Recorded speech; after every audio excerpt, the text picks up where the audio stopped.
waldaan kun waldaa maal jedhama nama meeqaan hojiitti galta? Waldaan kun waldaa Abdiisaa fi Lidatu jedhama. Hojii nama lamaan hojiitti galte.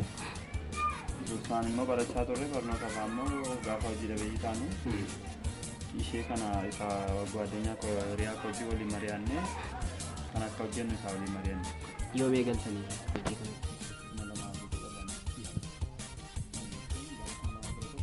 Hojiin kamiyyuu naannoo amansiiseennan hojiin hin tuffatamuu fi hojii tuffachuu hin qabnu.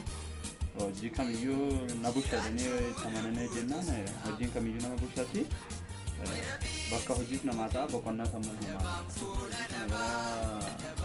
Kophee oomisha kopheetti galuudhaaf abdii qabna. Qaamoleen garaagaraa illee akka nurra dhaabattee nu jajjabeessi akkuma beekamu nuu laatame manni kun.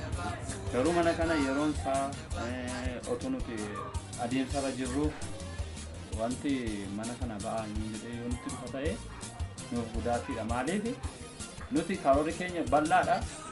Hanga caamma kophee oomishuutti illee deemnee kophee garaagaraa hojjechuudhaafidha inni keenya. Qaama kamillee akkuma kana deddeebisanii yaadan akkasuma deeggartan kan deddeebisan. Dura hojii dhabaa turreerra amma immoo jaara keenya of baasna beela'uu irraa bilisa taaneerra.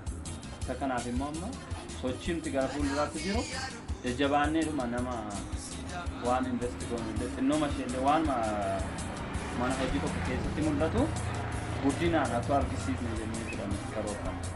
Hojiin uffatamus warraan hojii uffataniif immoo akka isaan hojii uffachuu dhiisan.